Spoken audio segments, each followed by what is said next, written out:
Hello and welcome to the It Takes All Kinds podcast, episode 231. We're recording this on Friday, August 29th. You'll be hearing this on Tuesday, September 2nd. Carson, we're heading into September. That is what, the 9th month of the year? Wake me up when September ends. That's my. I think Green Day is my favorite British rock band. You know what's so funny? Wake me up. I thought they were British for the longest time when I was a kid. What's your favorite British band that's not British? Green Day. Oh, okay. Of course. No, of course. That's a funny question. I'm trying to think of mine. The Strokes, are they British? Are they actually British? No, it's probably the Strokes. That's another one that I would think is British. You could convince me. If someone came out to me and was like, oh, the Strokes, the British rock band, I'd be like, yeah, of course. British. They just see, I got it, Probably the Beatles. Probably the Beatles. They're actually Beatles. They're actually Beatles, though. They're actually Beatles. You know the Beatles are actually Beatles? Carson, what have we got on the docket today? Absolutely nothing. Okay. Well, we're just going to be doing this whole episode. We're just going to be, what do we call it? Riffing. We're just going to, what do we call it? What do we call it? What do we call it? Jimmy, what do we call it? Okay, cool. Oh, okay. That sounds great. No, we had a lot of fun stuff this week. We're going to keep spirits up as the world is a trash heap, a burning trash heap. So we're going to do some lighthearted, fun stuff here this week, starting with Henry Winkler signing a coffin. On a brighter note, there's Henry Winkler signing a coffin. That's bright. That's pretty fun. That was the thing about I will say one thing about finding stuff for this week was that it was bleak. It was like digging through the really heavy weeds. It certainly was. Bleak ass week. There's a lot of fun and funny stuff we're going to talk about, but truly it is scraps. In the best, and I mean that in the best possible way. That's what we need. It's fun stuff. This is your weekly dose of scraps. Yeah, I think Tony Stark built this with a box in a cave with a box of scraps. Kevin's in the warehouse right now, making a. Tony Stark built this with a box of scraps. In the cave. So cavernous in there. I know, dude. It's fun. I need to get a whole bunch of blankets and carpets and shit in here, dude. I'm tired of the echoing because it's like I'll be on the phone and I'm like, okay.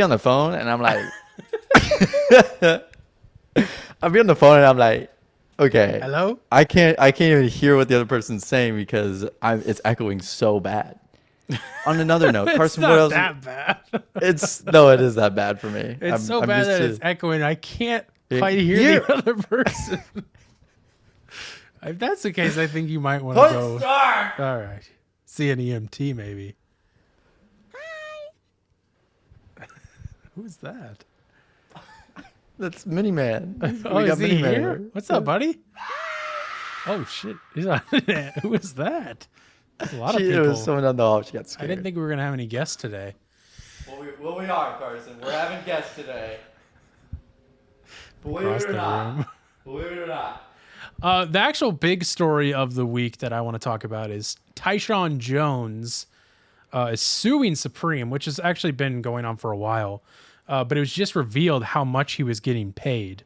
So we're going to talk about that. That's kind of that's the big story of the week outside of everything else that's happening in our world. And we haven't talked about we talked about fashion a bit more whenever we first started the show. So it would be fun to kind of getting back into it a little bit more. So it'd be good to talk about that.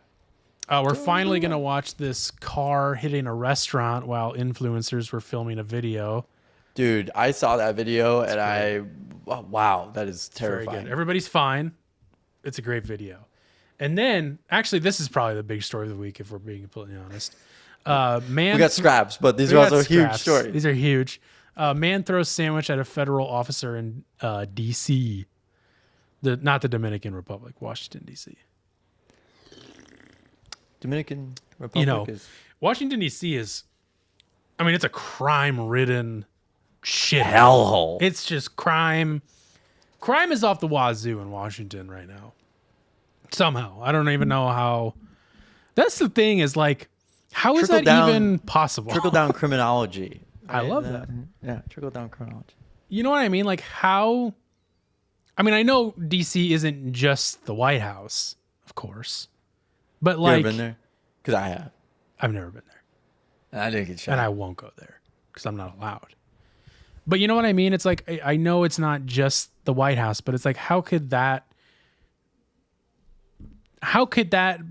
be that much crime going on there? I just don't even... Just doesn't even make any sense. I mean, there isn't. You know, I mean, there isn't. Truthfully, there's no crime. Truthfully, there isn't. They've got police officers literally all over. Yeah, but even before they had the U.S. Marines there, crime had actually gone down quite a bit. But Big Balls got hit, so Big Balls got beat up. It's so stupid. What the fuck is this world, dude? I don't get it. I want Big Balls? Who's Big Balls? Big Balls. Isn't that his name? It's not Big Balls, is it? Isn't it Big Balls? The guy, the kid, the Doge guy. What if I'm making all this up? Oh, yeah, that was like his his nickname.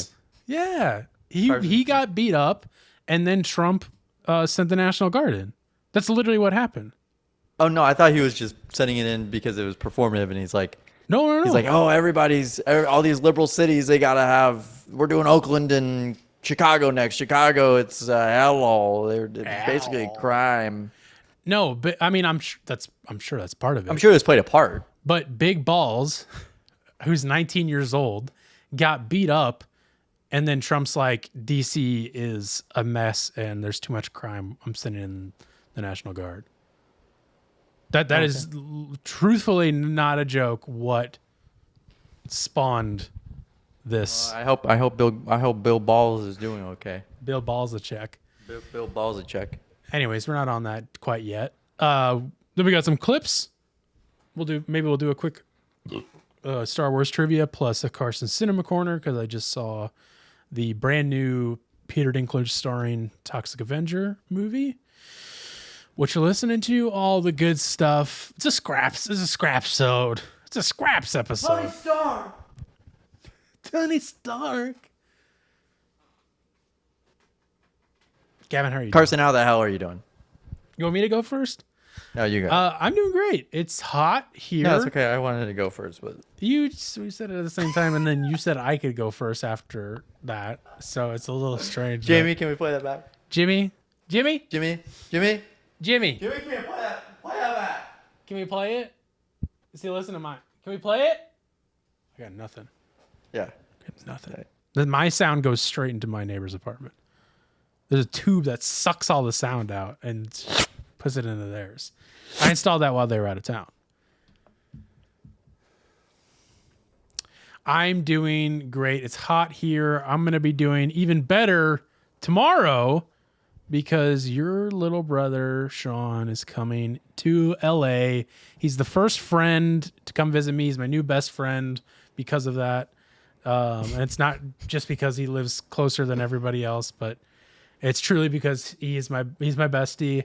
And he's coming for the weekend, which will be fun. We got Labor Day weekend. Happy Labor Day, everybody. So Sean will be getting his ass out here tomorrow at some point. Hopefully. Yeah, driving through the day. It's going to be a hard drive. It's going to be a hard drive. Well, it's a hot one. Like 7 seconds from the midday sun. I just want it's not going to work for our video listeners, but we should have a new character on the show that's your roommate, and it's your voice off the mic like that, because that's what it sounds like. It sounds like somebody who's like way across the room is saying something. Yeah, dude. Can you shut up, dude? Yeah, sorry. What's your roommate's name? He's answering. My name's Theodore. No, I don't know. We'll workshop it. I like Theodore, but whatever. Yeah. Fucking Tommy. yeah, I guess. I hope your brother gets in time to go to the Dodgers game because I have tickets bought already. because there was some good seats for a good price that I just had to buy, and I might regret it, but that's okay. But that would be very exciting. You should just go even if he doesn't make it in time. Yeah, even though he'll like get there like an hour later. It's just like, hey, I'm gonna go to the game anyways. Can you just wait in your car? Well, I mean, you guys should Uber there. I've heard parking is a fucking nightmare there. Like it's awful there. We are definitely Ubering because we're gonna have a little. Didn't you show up late? Didn't you show up late to the Diamondbacks game? If I recall correctly. Thank you for reminding me, Gavin. Yes, I did. Okay. Well, I just was reminding the audience as well. I wasn't sure if they were there is no pressure on Sean to arrive because I told him I was going to buy tickets tomorrow once we knew more.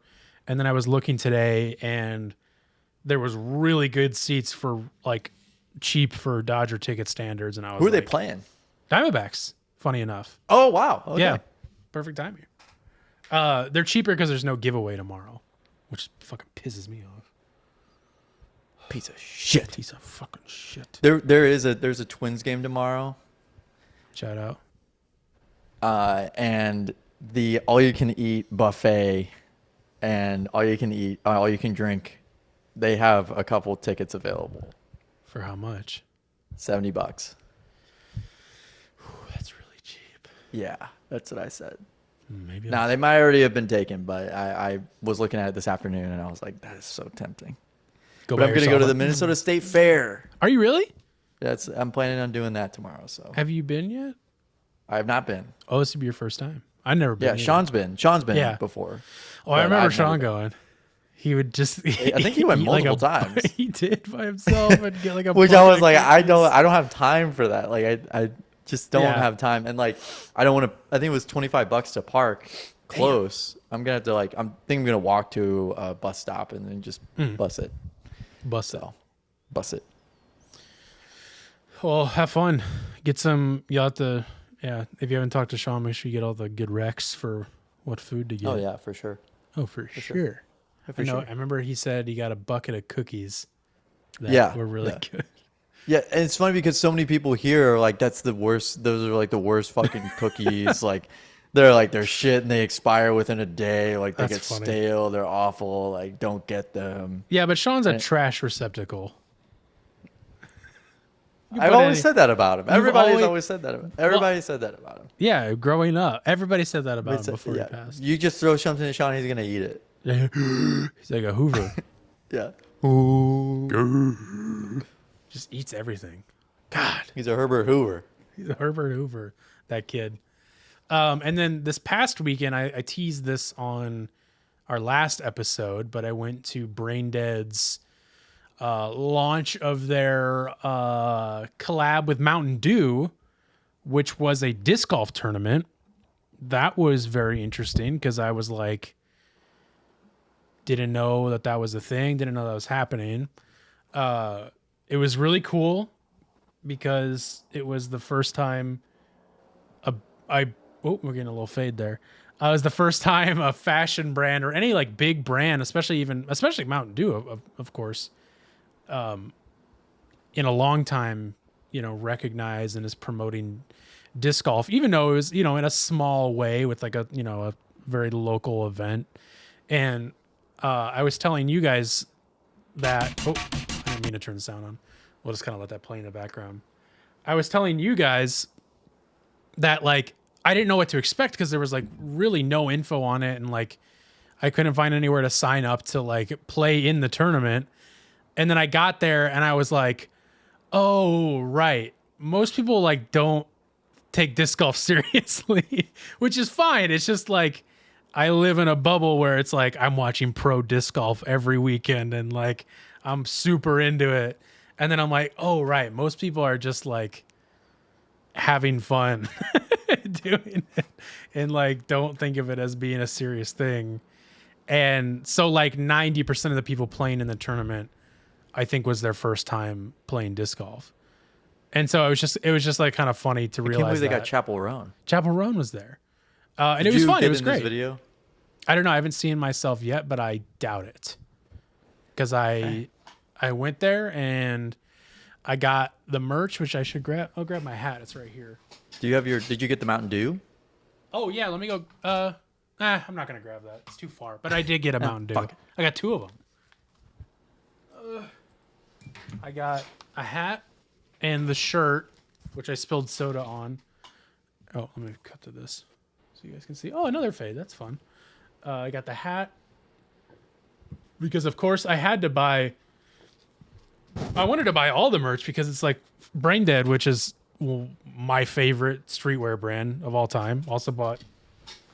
These are just conveniently here as well, just to show how much I love Brain Dead. Just bought those. Those came out this week. So I was like, I had to get like it's disc golf branded Brain Dead merch. It's like a dream come true kind of thing.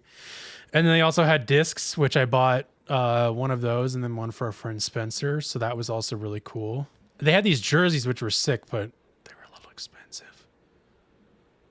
So I might, if they throw them on sale, I'll get one. But yeah, it was cool. It was awesome. I mean, yeah, again, it's just cool that a brand like that is recognizing disc golf in that way. It's fucking awesome. Happy for you, man. Thank you, dude. It was truly a dream come true. Gavin, how are you doing? Now we can finally get to you. How are you doing? Yeah, thank you, dude. It was an interesting, kind of tough week for numerous reasons. So yeah, just trying to get through the week. There's a lot of uncertainty with the vaccine recommendations that the CDC is pulling. By the way, CDC is having a lot of shit happening. I don't mean to interrupt you, but just real quick, I scheduled my flu shot and there was no option for me to schedule a COVID vaccine. Yeah, that's the we don't know what the fuck anybody's doing. Cool. That's yeah, it's really cool. It's really that's really cool. They made it so that, like, in short, you have to have a pre-existing, like, underlying health condition to receive the COVID vaccine if you're over 18 or under 65. This is the same thing with the fucking flu shot. Like, what are we talking about? Exactly. It's like this. Yep. Continue. Sorry. Yeah. So the whole point, and I always thought that this is very interesting, isn't the whole point that the government isn't going to make any decisions for you, so you are able to make the choices of your own? Yeah. Yeah. Like, oh man, it's crazy how they're Trust me, man. I've had conversations with physicians about this. I've had conversations with cardiologists about this. And they're their heads are they're spinning. literally like, what the fuck is going on? They're very upset. The other pharmacists I've been with have been very vocal about it as well. But essentially, you would definitely qualify. No, but like they said that you have to have, like, asthma or I would qualify. No, that's what I mean. I know that, but I'm just saying that, like, there's a lot of things that you have to take into account, and insurance, if they find out that, like, you actually don't have one of those existing conditions, like the doctor, then it's possible that the insurance companies could make you pay for your COVID vaccine. So ultimately, I think that that's the reason why they revoked a lot of the vaccine stuff on the COVID stuff, is because it was a lot of government money being used for that, and they're trying to cut back on it, which is really fucking ridiculous, because the whole point is that you need people around to pay taxes to fund things for the government. And so if you're just like, so what are we funding? Right. Trump's gold toilets and UFC. And $200 million ballroom that he's adding on to the. Yep, Alligator Alcatraz, which maybe is getting shut down, which would be fucking awesome. I don't know if you heard about that. But yeah, it's like all these headlines and stuff like that has mostly been that. There was a horrible, awful, tragic event that happened here, and so we're moving past that. And yeah, not to tough. Like gloss over it, but it's tough and it's raw and it's real, and there's a lot of shit to it. So Gavin and I are kind of, we're touching on it now, but we don't want to get into it. We want to keep this lighthearted this week. We're as a pharmacy profession, we're pushing through at the hospital, and there's a lot of uncertainty, and there's going to be a lot. I feel like there's going to be a lot more fracturing of recommendations between different organizations and stuff like that. Like most organizations follow the ACIP, which I think which I don't even know what that stands for. There's so many different things. Who knows what it stands for? Yeah, But there's a lot of basically the immunization people. Yeah. Make recommendations, and they're waiting for them to make recommendations on the COVID stuff because they haven't updated it for 2025. Yeah. And they take their recommendations from the CDC. So I want to get back. So I want to make, you might have understood what I said, but when I scheduled my flu vaccine through CVS, they give you like an option of other vaccines you can get. Nowhere was there even an option to get. I've heard okay. that. Okay. Mm-hmm. Yeah, I've heard that. Because like yeah. there wasn't even like a. The reason option. why is because they don't even want to have to deal with it. Probably they don't even have to want to fucking figure it out. So, Because it's like it's so convoluted and there's so many different avenues that you could go. They don't even want to have to figure it out or talk through the insurance companies, the PBMs, the government, the refunds. They don't want to have to buy vaccines if no one's going to get them, if they can't get them. So it may be that they also didn't have a supply and it had all expired and they never bought it again because there's also supposed to be like a new COVID vaccine coming out this fall. Question mark. So there's it's all fucked up. it's just crazy because it's like Trump started it. He took credit for the vaccine. Correct. He was the one that did the project, whatever. Yeah, like hyperspace or something like that. Yeah, cyberspace.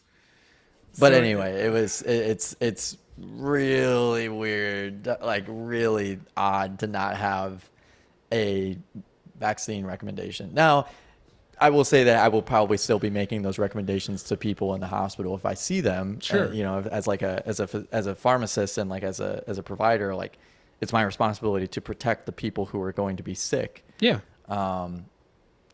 So, and most people who have been hospitalized would probably also qualify because of the reason why they're in the hospital. So could be an infection, could be, something else, could be transplant, could be, who knows, right? They get a splenectomy, right? They get their spleen out. That can remove some vaccines. So, you're going to have to get those vaccines. And, it's just like, But Cheryl, stuff like that. But Cheryl David's husband said that I don't need to get it. Cheryl Hines. Cheryl David. No, it's Cheryl David. She's married to Right. Larry David and RFK. Yeah, Right? that's right. Yeah. RFK is a cuck in this situation, right? Oh yeah, he is. Definitely. Could you imagine that? Larry David. You guys are doing such a good. You guys are really doing a good job over there. Yeah, keep pounding that shit, Larry. You're doing good. I like your technique. I'm gonna have to borrow. So anyway, that's enough about me. We're trying to make the best of a shitty week. Amen. Speaking of Henry Winkler. Henry Winkler. Henry Winkler signed a coffin at a Michigan car show for some reason. There was a Michigan car show that for some reason Harry Winkler was doing a signing at, and Henry Winkler. it's Harry. And I don't mean to correct you. And a fan brought a coffin for him to sign. For what reason really is unclear. It's not Just really body after body. just body after body. But I do love how he's Hitting confused by pavement. it. Apparently he got a good laugh out of it and liked it. And he wrote "Rest in Peace," and then Harry Winkler. So yeah, the Fonz. The Fonz signs your coffin, bro. Get your freaking coffin signed. Some would say that maybe he just jumped a shark. Or jump the coffin. Because like in the show, that's where Is that where it comes from? that's where the phrase came from. Yeah, I didn't know that. they literally jump a shark. It's Is that considered true? a turning point. Swear to God, I didn't know that's where that came from. that was considered a turning point in that series. I'm a huge I don't know the name of the show at all. Happy Whatever Days. show he was called, the Fonz. Happy Days. The Fonz. It was Happy Days starring Harry Winkler and Scott Baio. Which I'm a big Scott Baio fan, by the way. Love Chachi. Gavin, do you know who Tyshawn Jones is? No. Interesting, because he was getting paid $84,000 a month. Well, wait, actually, Carson, I'm going to go back real quick. Backing up, let's reverse that, guys. The idiom jumping the shark or shark jumping or jump the shark means that a creative work or entity has evolved to reach a point in which it has exhausted its core intent and is introducing new ideas that are discordant or an extreme exaggeration, caricature of its original theme or purpose. The phrase was coined in 1985 by radio personality John Hine in response to a 1977 episode from the fifth season of the American sitcom Happy Days, in which the character of Fonzie, Henry Winkler, jumps over a live shark while on water skis. Oh, on water skis? It's trivia, I can't Carson. imagine the Fonz on water skis. Carson, you are not invited to my trivia nights. Well, wouldn't be the first time. You are officially uninvited for my trivia nights. You are not on my trivia team. Carson, or Gavin, you are officially not on my trivia team. Wait, let me do it again. Gavin, you're officially not on my trivia team. Carson, you are officially not on my trivia team. So loud. Back to the. So he's getting paid $85,000 a day. Thank you for interrupting for that important trivia that you already knew. You just wanted to correct. And yep, I was right. You just wanted to call it back to make sure. I did. I had to, Carson. You didn't believe me. I did believe you. No, I just you didn't know. did. You didn't I believe knew me. what the term was. I didn't know where it came from. Yeah, Happy Days. Well, you didn't even know what the name of the show was, so, and I did. I was right. And yep, I was right. I was actually right as well. Tyshawn Jones, pro skater, was getting paid $84,000 a month to wear Supreme head to toe, including his boxers. That was legit, I believe, a thing in their contract. So whenever I first saw this, I was like, I don't know who Tyshawn Jones is. And then I Right. was like, $84,000 a month. Let's do some quick math here. It's $1 million a year. He was getting paid $1 million a year to wear Supreme. Now, congrats to Tyshawn Jones. I don't really know much about Tyshawn Jones. I know he's a pro skater. I know him from being a Supreme model and everything like that. But like, I've only seen him in like some skate videos and like skate like true skate fans, not the game, which is coming out soon, by the way. We gotta fucking I get heard. that. True fans of skateboarding, I'm sure, know him better and know parts, and maybe they don't. Maybe he truly is just like not a well-known skater. I don't know for sure. I mostly know him because of Supreme. So it's like, congrats to him for getting the bag, and I'm, you know, I've never heard of him being a bad dude, so I have nothing against him. It's just like crazy that, and Supreme has the money to do it. It's crazy that they're paying someone this much to just wear clothes. You looking up at him? Yeah. I'm gonna do it too. No, he's looking down at me. He's looking up. Oh shit, he's looking at you. Yeah.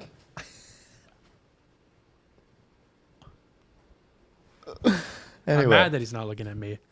It's just crazy that he's getting paid that much to just wear it. Is nuts. Is Which, I mean, bonkers. if I was getting paid $84,000 a month to wear Supreme, I'd be.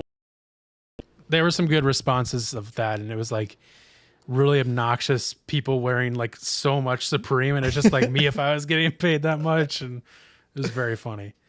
So He's humble about it. very humble about it. He's looking down on you still. He looks pissed at you too, by the way. I wouldn't say anything else.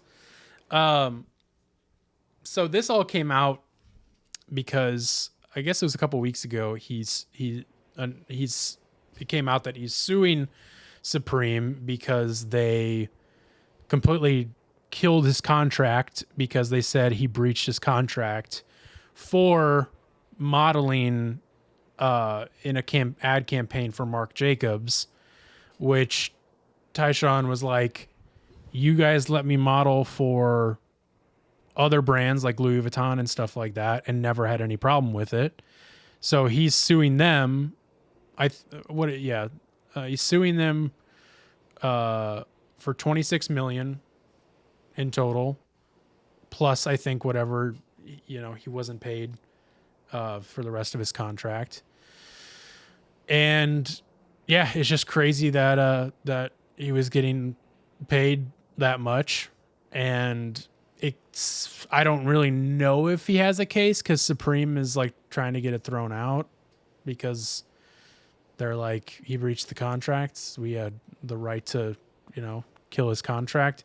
And I wonder, I feel like because of what I said is like, I don't know if this guy's that well known, if Supreme realized how stupid they were for paying them that much. And we're like, we got to find any way to get out of this contract. To get out of this. Yeah. Yeah.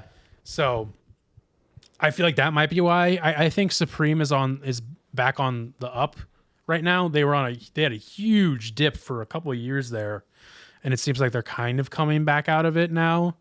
But I'm sure this is, it's whenever a dip like that happens, it's not like immediate that funds start going out the window. It's kind of like takes a while for that to set in and then get back up again. So that's just a hunch, though. I don't have any proof of that. That's my feeling is that It's a general vibe around like hype beat stuffed. Yeah, it's like not a whole lot of rev coming in for the past couple of years, and why would you be paying this kind of guy who maybe isn't that well known? Again, maybe I'm speaking out of my ass. $1 million a year? I don't know. It's bonkers. It's an insane amount of money to be getting paid to, again, wear clothing. Like, I don't want to gloss over that. Like daily, you know what I mean? Yeah. Like daily. Like you have essentially a closet full of Supreme stuff, and like, yeah, you're getting all of this free clothes and you're going to get paid $1 million a year. I would do nothing. I would just retire. I would be like, yeah, this I would is my literally job. be like, okay, cool. I get to wear these clothes for the rest of my life, I guess. Like, I think that might be something that maybe he was considering too, is that I was like, damn, I don't want to just wear this. Yeah. I don't know. I mean, he didn't want out of his contract. He still wants. Yeah. I mean, why would you want out of that contract? Are you kidding me? I wouldn't give a shit. If they could put me in a goddamn dress and I'd do it, and a straitjacket, and I'd wear it every day. That was a big story, though. Another one from a couple weeks ago is the story of a couple filming a food review at Piada Italian Street Food in Tyler, Texas.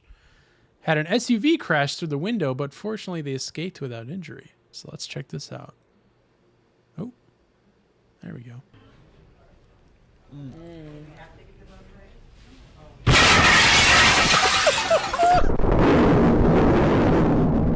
Jesus Christ. It just I need it one more time because it comes in so loud. Hold on, maybe let me back up and do it again because it'll show the aftermath. Oh no, it doesn't. Damn it. We'll just watch it over again. It's so funny how loud it is. Because they go, All right, why isn't this playing again?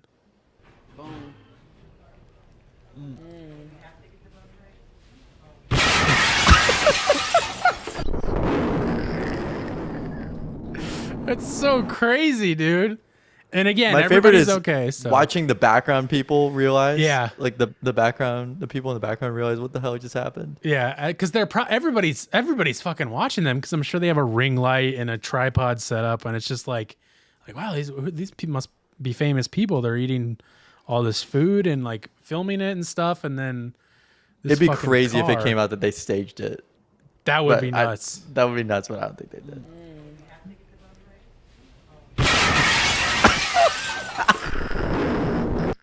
Jesus Christ, man. Again, everybody's okay. It's okay to laugh because there's nobody hurt.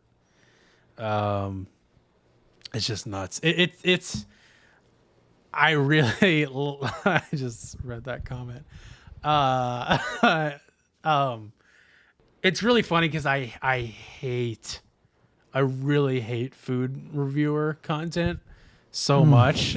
Like I just hate it. It's so stupid because It's always so gross and annoying, and it's just like wannabe famous people. It's people who want to be famous and didn't get there, and so they're like, I guess I'll just be a food reviewer. And if you want to see a really great tongue-in-cheek parody of that, Jay Weingarten on Instagram, go give him a follow. So fucking, dude, it's so funny. I don't know if you've seen any of it, but it's. I think I have. I think I have seen some of it. It's very, very, very good. I know a couple of food influencers, Do you? like people who review food on Instagram. Oh yeah, you do. Actually, is true. Well, tell them I apologize for saying I don't like their content. And I speak for myself. I don't speak for Gavin here. When I say I hate food review content, that's me. That's not Gavin. Gavin loves it. I eat it up, pun intended. Pun intended on that one. Speaking of food, let's watch another clip of a man throwing a sandwich at a U.S. border agent in Washington, D.C., which is also interesting. Why is a U.S. border agent... Why was there a U.S. Carson, border have you ever agent seen a map of the United States? The border's right there. It's a fucking Atlantic Sea. Is that true? I can fucking win! That's really loud. I didn't mean for that to start already. You've seen this, right? You have not seen this, but you knew about this. I did know about this. Okay, I was like, there's no way you did not at least hear about this. I hadn't seen it until last night, so I was in the same boat with you until about 12 hours ago. Let's watch this. 24 hours ago, not 12. I can fucking win! You bitch! Motherfucker! Yelling at the guy.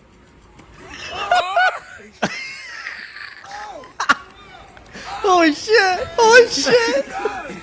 So crazy. So he just point blank nails him with a sandwich. I want to watch it one more time. Man, that's gotta hurt. Just right in the chest. Wow, that looked like it hurt. Wow, that had to hurt. I hope that guy's okay. So the video kind of ends there. You don't ever see him get caught, which I hope they did catch him. They did. But yeah, it's just funny. I mean, because he's obviously drunk. You know, they were out drinking. Yeah, they're out drinking. They're having fun. You get rowdy, and then you realize that you're living in a police state, and you can I guess you can really just go harass police officers if you want to. Yeah, I've been there. Been there, done that. Been there, done that. I threw a No, I didn't throw any sandwiches, but I did. I was loud. I've been loud before. We instigate. So, what'd you say? I said we instigate. We instigate. So I want to read a bit of this article from NBC about this. Man who threw sandwich at federal officer in D.C. is charged with misdemeanor assault. Federal prosecutors initially sought to secure felony charges against the man, dubbed Sandwich Guy, but a grand jury declined to return an indictment, which is very interesting. So they were like, it has to go before a grand jury before you can be federally charged. And they probably reviewed the footage and they're like, yeah, they're like, are you serious? Yeah, like, what are you talking about? Because they mentioned in this article, I don't know if we'll get to it, but that there was like a similar situation that they were like, no, we're not going to let you charge this guy federally. U.S. Attorney General Janine Pirro's office on Thursday charged a man accused of throwing a sandwich at a Customs and Border Protection agent in Washington, D.C. this month with misdemeanor assault, issuing the charge one day after it failed to persuade a grand jury to return a felony indictment. Sean Dunn, who Attorney General Pam Bondi confirmed was a Justice Department employee at the time of the indictment, was seen in a now viral video throwing a salami sub at the immigration agent days after President Trump directed an increased federal law enforcement presence in D.C. Is salami pork? Yes. Yes, it is pork.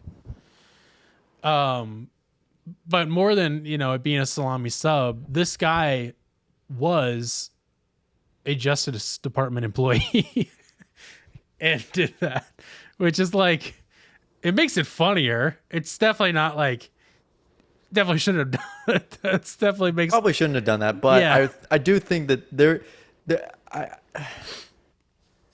mean, there's I get just some it. things I that understand. yeah, I totally get it, but it's just like, you kind of need to know who you are too Yeah. sometimes. But if you're sick of working for the Justice Department and you're hate the state of things, Certainly a way to go out, I guess. yeah, sir, yeah, I would. That would be something to do.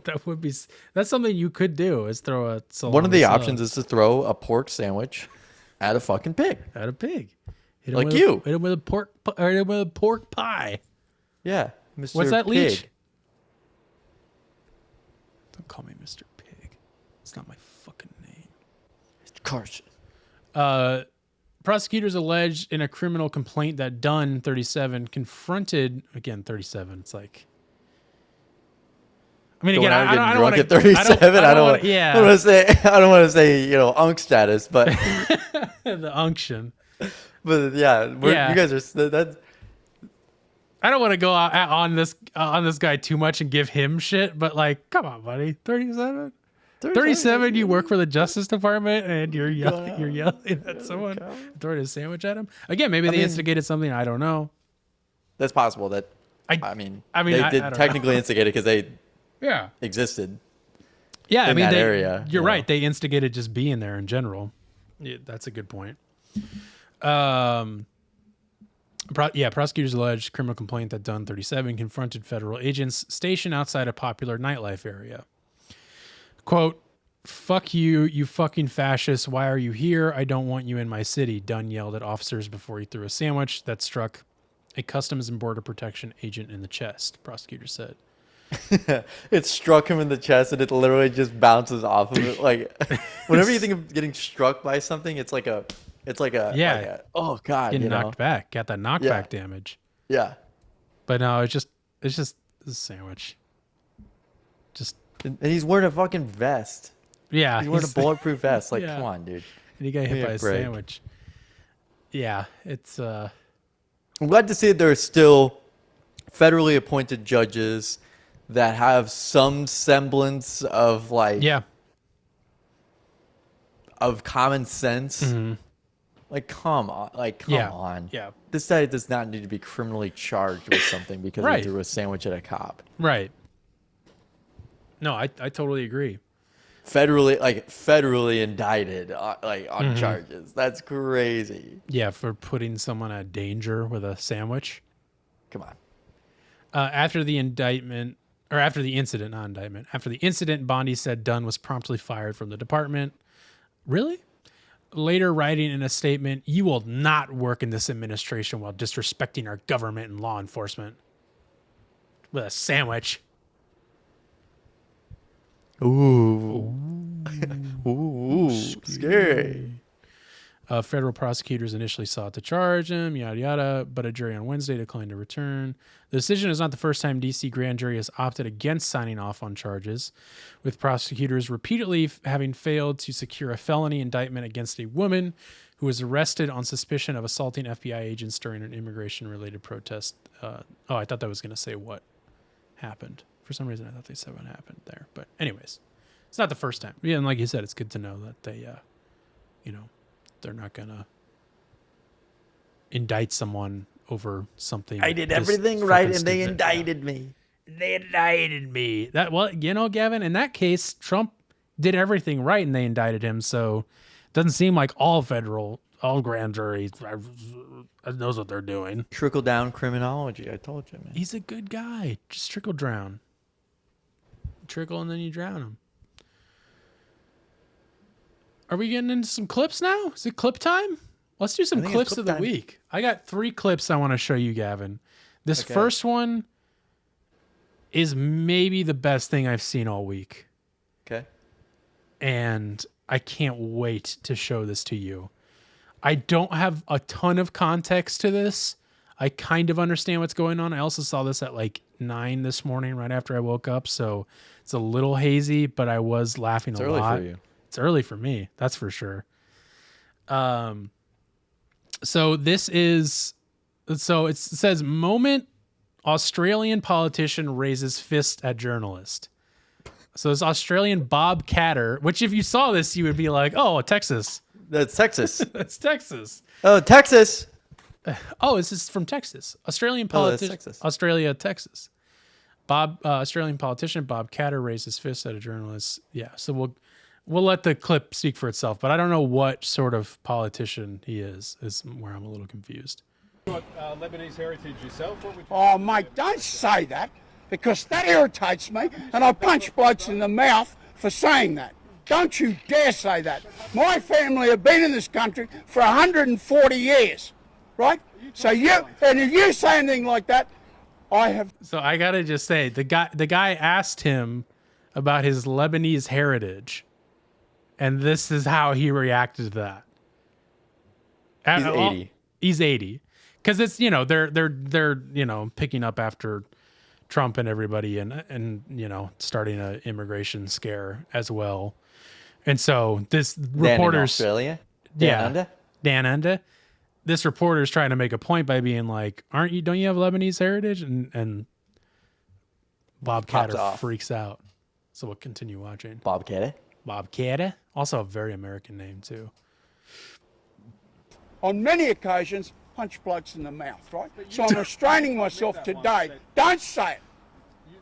I'm not listening to you. You're out. I'm really confused. I'm not listening to you.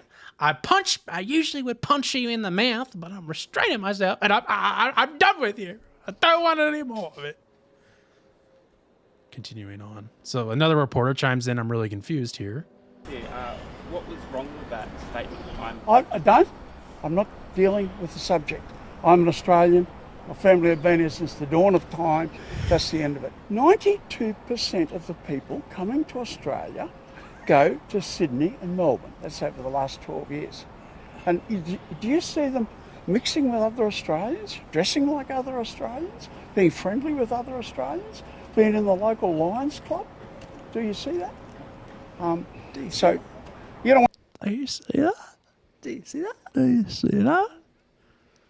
And also, what is he talking about? They don't talk to anybody? They don't dress like them? I think he's getting there. I think he's getting there. Want to become Australians? Well, we don't want you to become Australians. We want you to get the hell out of this country. No, don't say that. Because no, listen, just look. Don't say that. I'm sure Don't say that because you're a racist.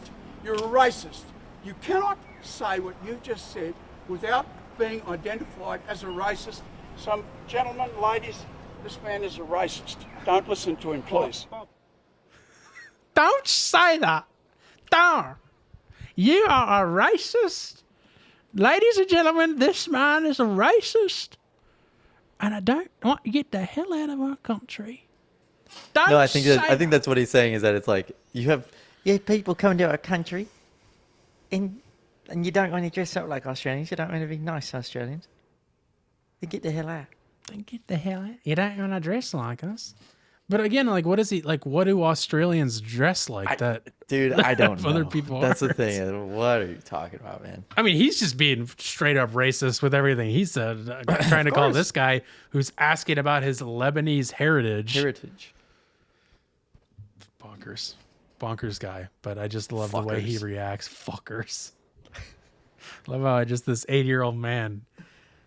Don't say that. Don't say that. I punch blokes in the mouth for saying stuff like that. For asking me a question. That's the soundbite. Yeah, the soundbite for sure. I was thinking earlier that I need some new sound bites. So that one and then IP68. IP68. We covered that on the boys covered that on Office Hours this weekend. It was very fun. It was a very good time. I don't know if I think they saw the IP68 clip. There was another one that what was the other one that he got really excited about? Fuck, I'll figure it out later and tell you. IP68. Don't say that. Don't say that. Don't say that. Gavin, you remember when we talked about suspension, body suspension? I do. Just want to show this real quick. This clip. Oh my god. I'm gonna mute that. So this is at some sort of convention, and I'm the fuck? doing a. Oh my god! So for those just Holy shit. listening, there's a man doing body suspension. If you don't know what that is, you're gonna have to look it up. They put hooks in their back and they hang from the ceiling. Easy as that. And Well, so no, this it's guy's more got complicated than hooks. that. This guy's got hooks. That. Don't say that.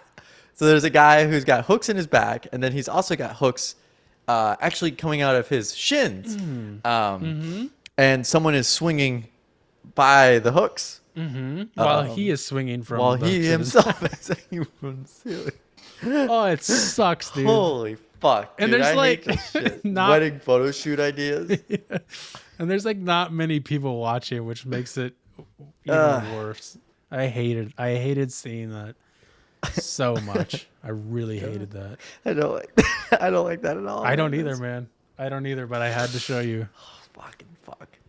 I'm gonna show you something else that I didn't want to see, but I really want to know what's going on in this clip. We're just gonna watch and then we'll talk about it. We'll chat. So this is Austin Butler and Matthew McConaughey at like a bar or something.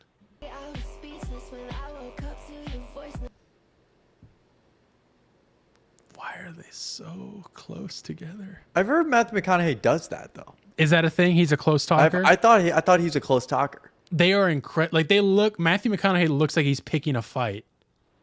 Like that's when I first saw this clip, I I thought was they were like, gonna kiss. I thought they were gonna, like, it straight up looks like Matthew's like, you said what, man? Don't say that.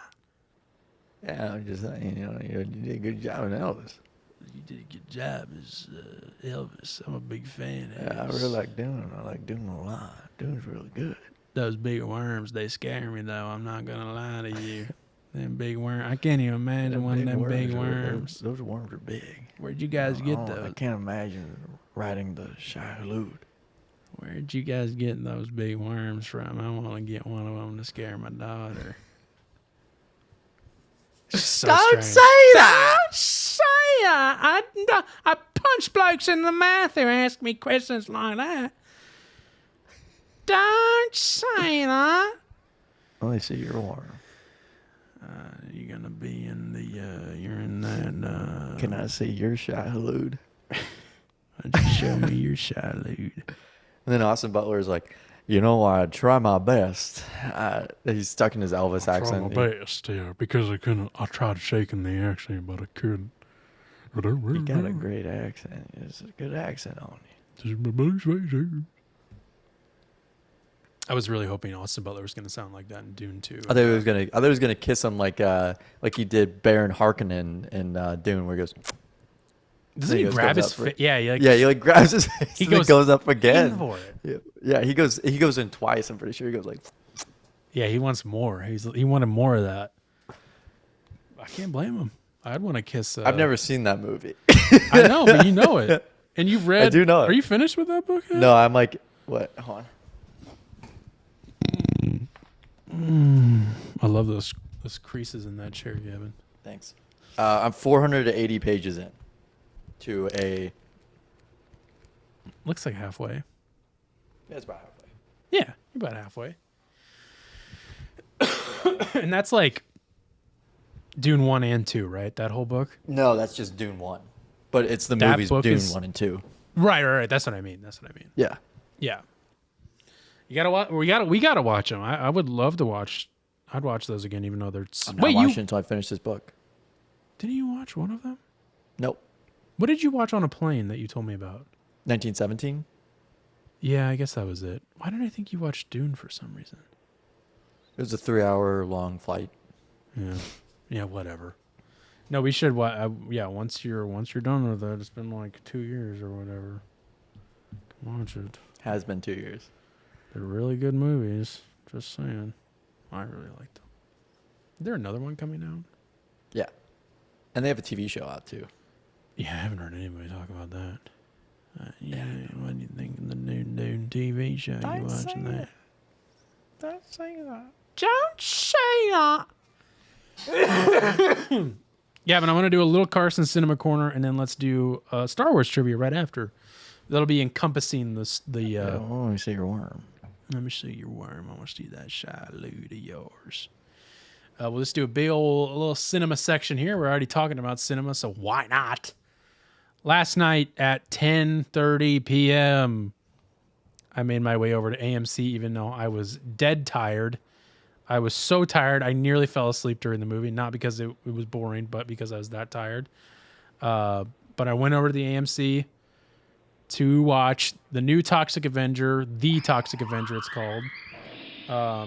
Even though I'm not a fan of the original, it seems like something that I would really like because it's a gross B horror movie that's also funny. But I've seen it twice, and both times I was just kind of like, I don't know. It's that like weird. A lot of 80s movies are just like, there's something a little strange about some of them. Like, I don't know. It's just like, I think it's just like of the time that just doesn't really work for me. So I don't love it.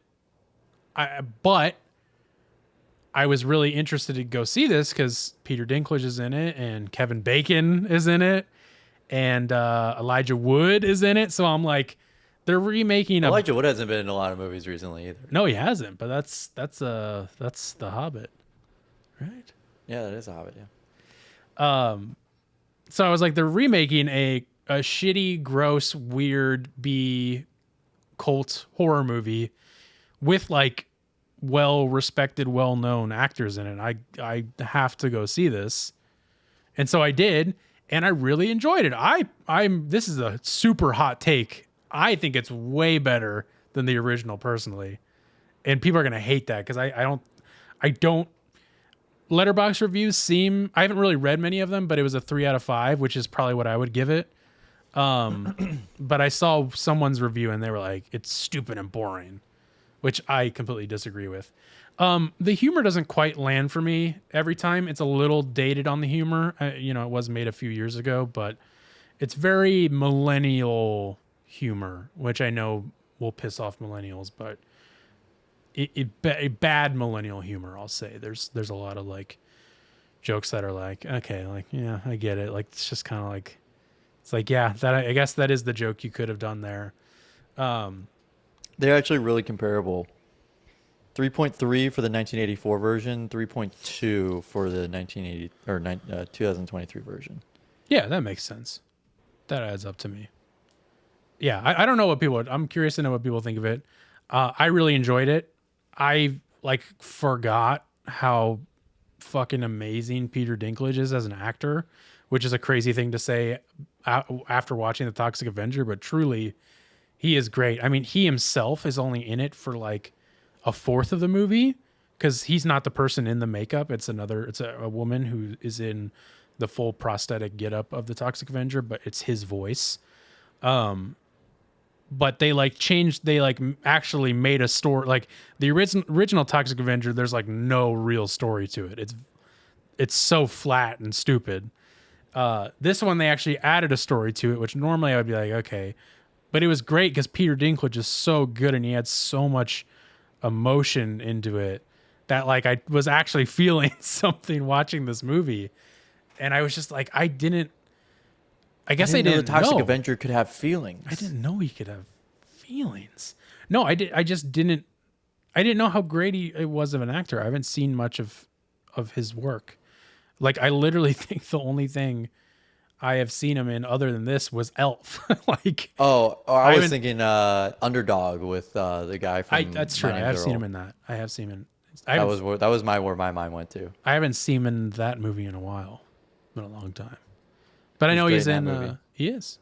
I know he's in. What's that show called? God damn it. Game of Thrones. Yeah, Game of Thrones. So, in a lot. We should of watch other that. Stuff. I should probably watch. I got better things to do. I got better things to do, like watching Lord of the Rings that I've never seen before. I have seen that. I can't say I've seen that over Carson. That's few and far between. I want to see it. I'm just because Carson's just got so much time in his hands. He can watch movies all day, every day. All day, every day, dude. That's all he does. I wasn't.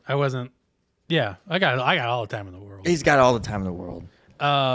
It's great though. I recommend people go see it, even if you don't like horror. I mean, it's like It's more gory than anything. There's nothing scary in it. It's just like gore.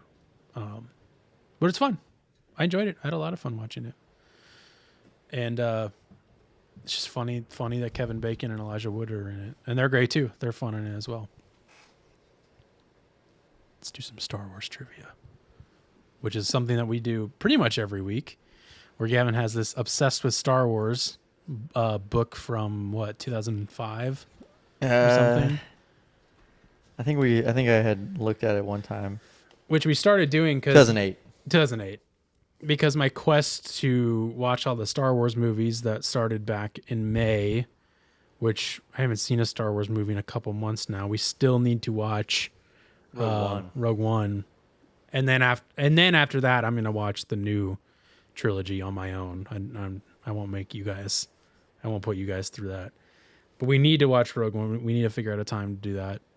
Because I really want to see it.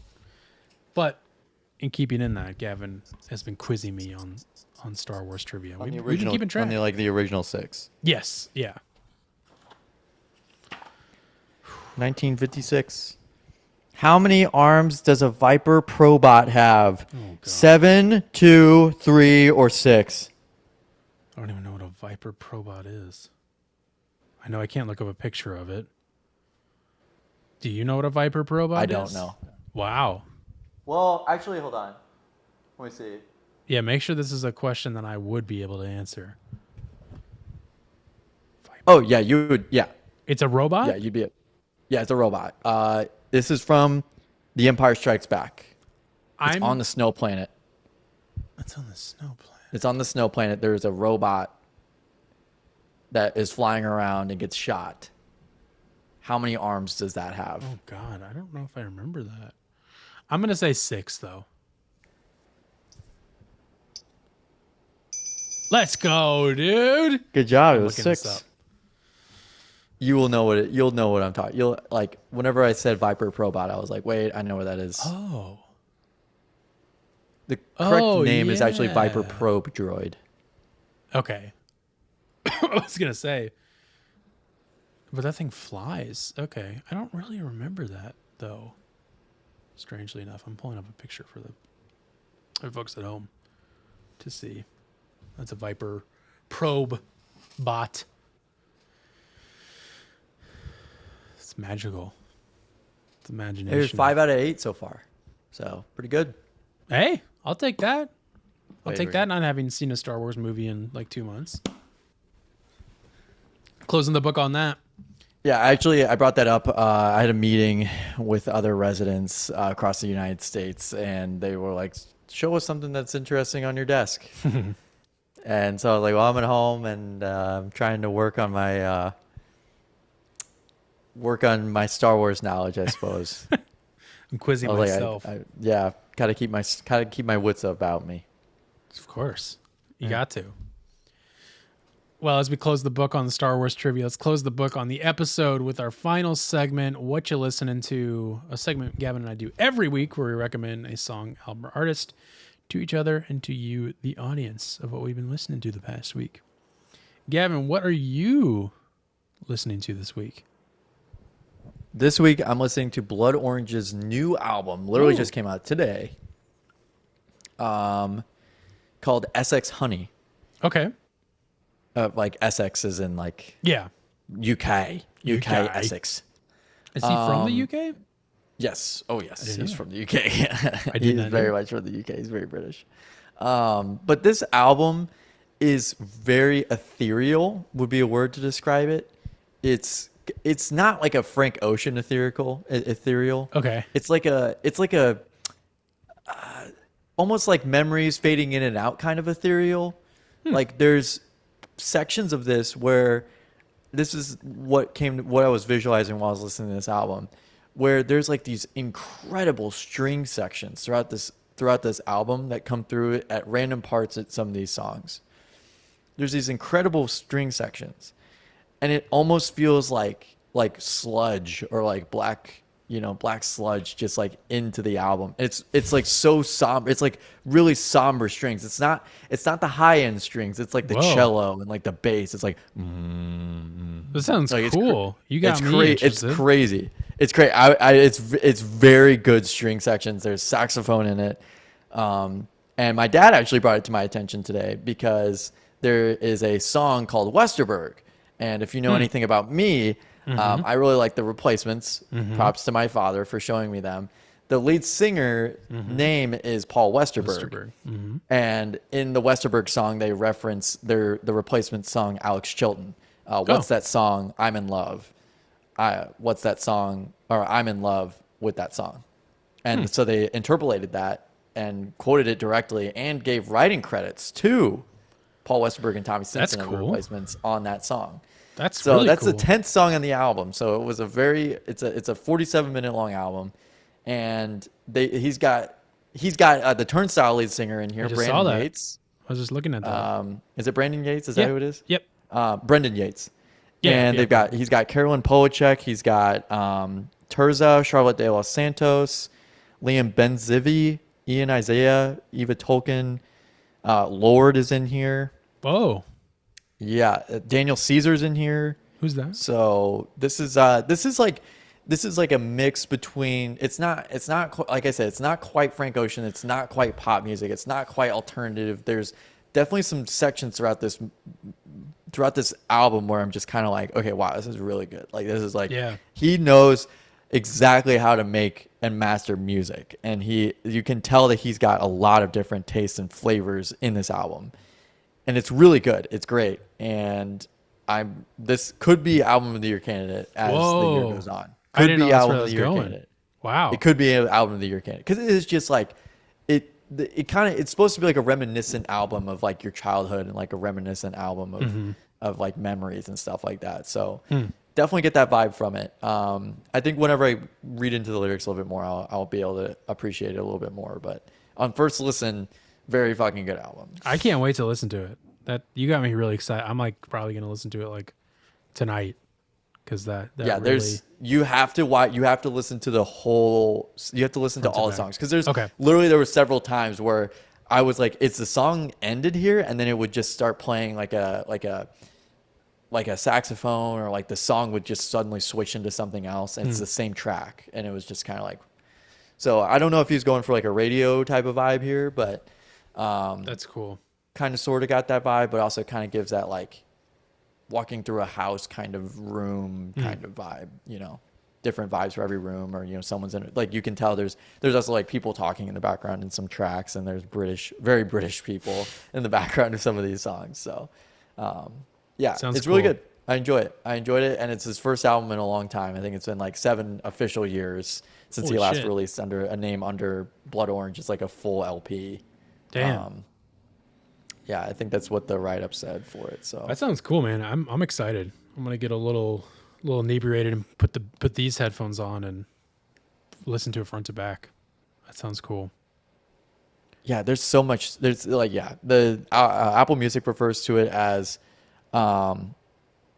elegant hybrid of hazy pop, featherlight funk, and ghosts of post-punk and new wave. Echoes of distant music memories forge pathways into the past. Whoa, that's a cool description of that. It is really cool. I mean, I'm into it. very ethereal album. Cool, dude. I'm excited. I'm stoked about that. This week, Gavin, this is not something I had on my 2025 bingo card as something I would be listening to and excited about. Well, not excited about. Excited about after listening to it, which is Chevelle's new album, Bright as Blasphemy. Chevelle, not a bad band by any means. I actually Is like. Chevelle in the same kind of tier as Nickelback? That's kind of where Chevelle is like the Deftones of divorced dad rock. Whereas like Deftones, I'm like, it's not new metal, don't call it new metal. Chevelle, I'm like, it's on the border of like divorced dad rock of like Nickelback and Breaking Benjamin and even Linkin Park a little bit. Like, that like the alt rock, your hometown alt, think of your hometown alt rock radio station. What are they playing? Chevelle, Breaking Benjamin, Three Doors Down. they're playing Blink sometimes, but that's sometimes. They really don't play our hometown. 105.7, The Point, doesn't really play Blink that much, I feel like. It's usually like Three Doors Down, Superman, like all that. Sleeping with Sirens, Pierce the Veil. That's not. They don't even play that shit usually. That's too new. We got to. We're thinking like early 2000s. Whenever I go back, Pierce the Veil and stuff's a little later. Yeah, like Chris Cornell's solo stuff, definitely. Yeah, so like I put Chevelle in that category because of how much you hear it on hometown alt rock radio stations. And again, I like them. I like some of that music. And I saw this album, didn't know it was releasing, and I was like I should listen to that, but I'm like, I'll get to it. And I kept saying I'll get to it. And I finally did this past week and truly was blown away. It is a very, very good album. There was way better someone than I saw expected. posted like a video or posted like a selfie, and then they had a Chevelle song on it, and I was like, really, Chevelle? That was me. And I was like, I did that. Well, there was you, but then there was someone else I saw too. Oh, okay. And I was like, well, it was like I saw it was a girl, and she posted the Chevelle first, and then you posted it, and I was like, this album must be getting some kind of airplay in some capacity, because like having two people I know of, Yeah. referencing the same album within like 24 hours of each other, I'm like, this is a new album, very obviously, and also must be pretty good if It's multiple good. people are posting about it. I can't stop And it didn't listening sound to it. awful. It didn't sound bad. I was just kind of Yeah. like, wow, Chevelle. Exactly. That's what I thought. I was like, I'm going to listen to it, but I'm probably not going to like it. And right away, I was like, this is very, very good. Like, way better than expected. It's very, sounds a lot like Tool in some of it. Like more concise Tool, like shorter, like half the time of a Tool album. But that's similar sound, and I don't know who the lead singer of Chevelle is, but he sounds a lot like Maynard from Tool. It's great though, especially my favorite song. I'm still getting into it as far as like which songs I like more than others, but my favorite song is the first song on the album, Pale Horse. It's just like a really cool, just like jumps you into the album. Like it's no like build up. It's just like right into it. And I really like that. It reminds me of, I believe Swerve City is the first song on that Deftones album. Yeah, Swerve City on Koi no Yokan, which I think is my favorite Deftones album, is the same way. It's just That like, is a really good album. That is also like it's just right into it. Yeah. That's the first song on that album. And it's like right away just hits you in the fucking mouth. And Pale Horse reminds me of that. So go give that a listen. Yeah, I think not Deftones super are heavy. actually in Minneapolis tonight. Oh shit. Yeah. Dude, I want to go see him. I think I said this last week. I should have blown you off Wow, okay. and gone to Deftones. You should have. I would have been jealous. I really want to go see him, but I would love to I just want a more intimate setting. They're too big. They've gotten too Yeah, they were popular. playing the Target Center. That's crazy, man. God bless them, man. It'd be better. Actually, it would probably be better to see them not in LA, because the LA shows they sell out like Suck. crazy because they're from here. Because they suck. No, because they're from. I believe they're from around here, and people love them here. Like they do like I think it's like a festival at Dodger Stadium every year. Flognaw. Camp Flognaw. Camp Flognaw. Yeah, that's the one. They do the Deftones headlines it every year. That'd be sick, dude. I would actually go to that. That's it, though. Let's wrap it up this week for our Box of Scraps episode. A lot of fun. A lot of sandwiches and Supreme and... Well, everybody, thanks for listening to Takes All Kinds podcast, episode 231. Keep watching, keep listening, keep doing it, whatever it is you do to our episodes. We'll be here watching you, watching us. Keep liking, keep listening, keep sharing, keep telling all your friends and family about it. We love you. Love you, Carson. mommy. We'll see you next week, guys. Oh, no, I don't feel good. To possible and possibilities.